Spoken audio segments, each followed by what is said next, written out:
Guardian, Eris has detected a gravitic anomaly beneath the spire.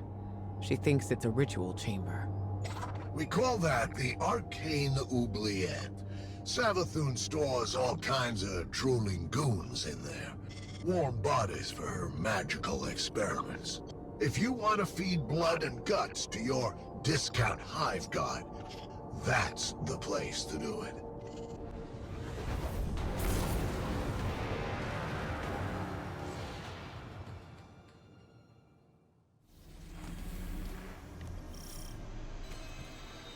Panicked throes echo upward from the well of power and death. I sense the oubliette beneath you, Guardian.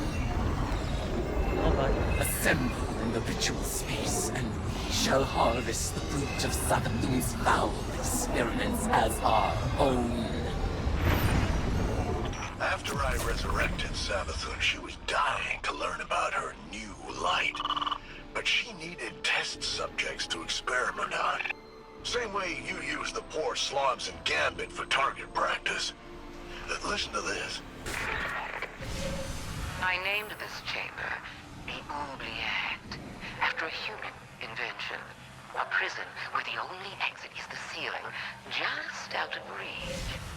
A place for people to be thrown in and forgotten, until the time is right. This is where I'll keep in touch with all my bygone subjects, both as a queen and researcher.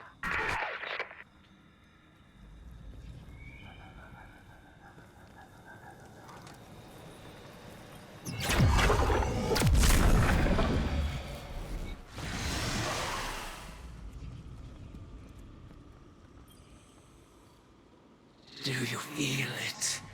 The latent power of the Witch Queen's spellcraft. Finalize the ritual to complete the summoning.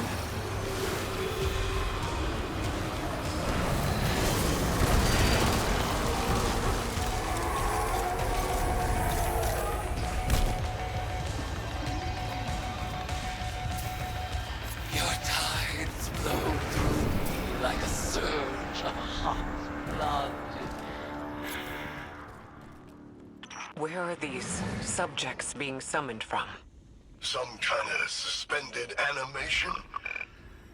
Or maybe they're teleported from somewhere right into your gun sights. Ah, but what do you care? They're all just dead meat to you. Your arcane skill conjures forth horrors once cloistered, awaiting brutal deliverance. And so we shall receive it.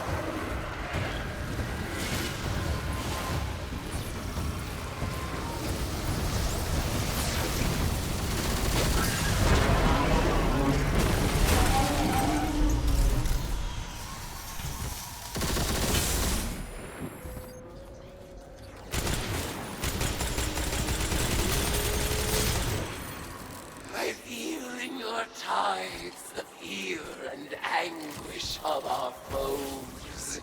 Exalt in your retribution.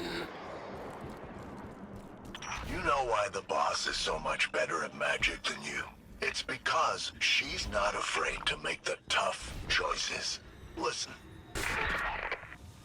I'd like to share my experiments with the Guardians one day, just as we share the light. But I know they won't approve of my methods.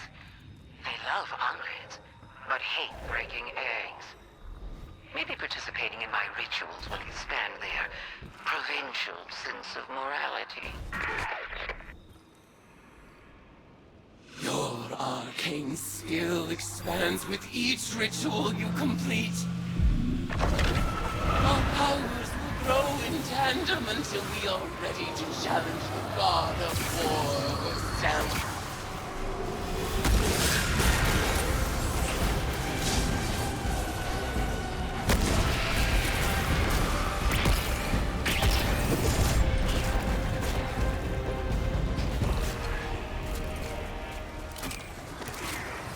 In the name of retribution for the lost, Bel, Luriana, Oma, Sai, and Colin.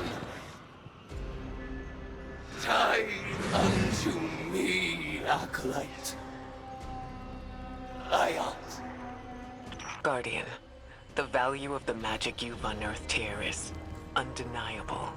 But watching you and Eris revel in violence, tithing with hive rituals, it was disturbing.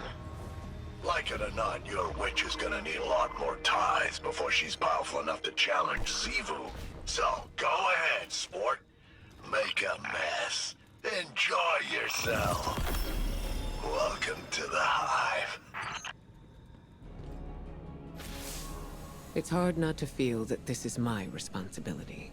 While we in the tower gathered intel and debated over what action to take next, Eris threw herself into a dangerous ritual of her own devising. She was audacious. And she was right. We had to accept Savathun's bargain. We must pursue the witness at any cost. But I didn't imagine we would risk Eris in the exchange. She remains herself. I recognize Eris when I look into her eyes.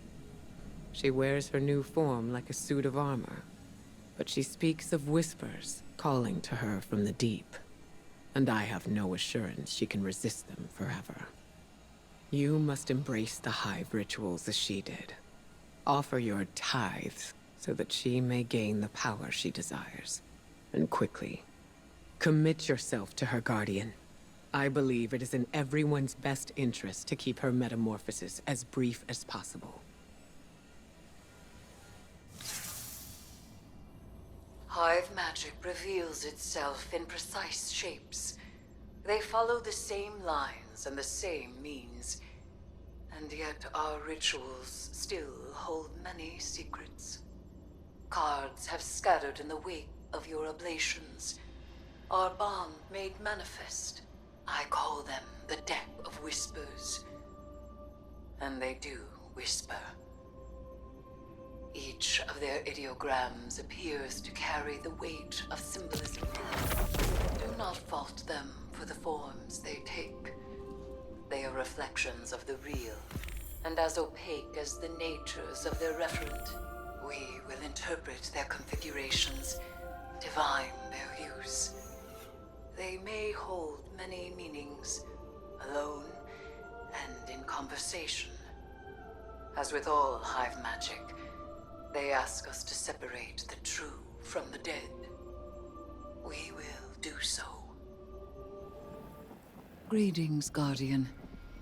I am focusing my will, preparing myself to step into the ritual space once again. When I first transformed, I thought I might become something greater. Instead, my doubts fell away and I found myself simplified, refined. Though I became Hive, I was more myself. I mentioned that to Ikora and she furrowed her brow. I told her she would have time to worry later. But now, I need tithes. Sword logic may be Hive philosophy, but your tithes of power are real. And when I absorb them, it feels like hope. Fight in my name, Guardian. Every opponent you defeat strengthens me, from Shax's crucible to Savathun's own throne world. The Hive believe that only the strongest have earned their existence. If a queen cannot hold her power, she must be betrayed. I will not deny them their dogma. I will embody it.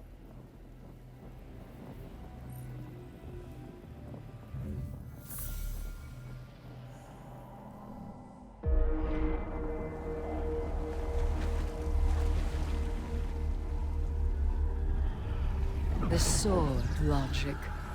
The impetus of the Hive.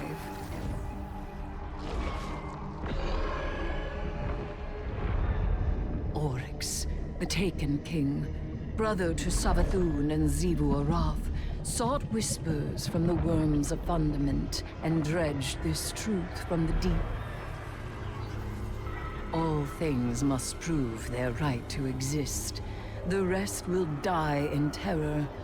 There is neither escape nor exemption. Simple, essential, beautiful to know. Oryx led his sisters down the bladed path. We have tested ourselves against horrors. We emerge changed. Through this, we become stronger. We become free. We will avail ourselves of our enemy's tools. Zivua-Roth believes every death proves the sword logic. That she unveils the false shape of the Traveler's lie by her blade. But she needs her truth. She is desperate for its vindication. She wishes for a world without grief, or pity, or doubt. Not baleful, not beautiful. A childish cry. The Hive call us liars, the unfree, deniers of the all-edged truth.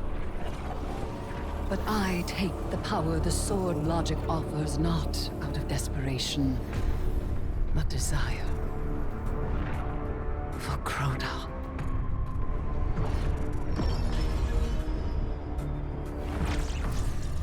Oryx.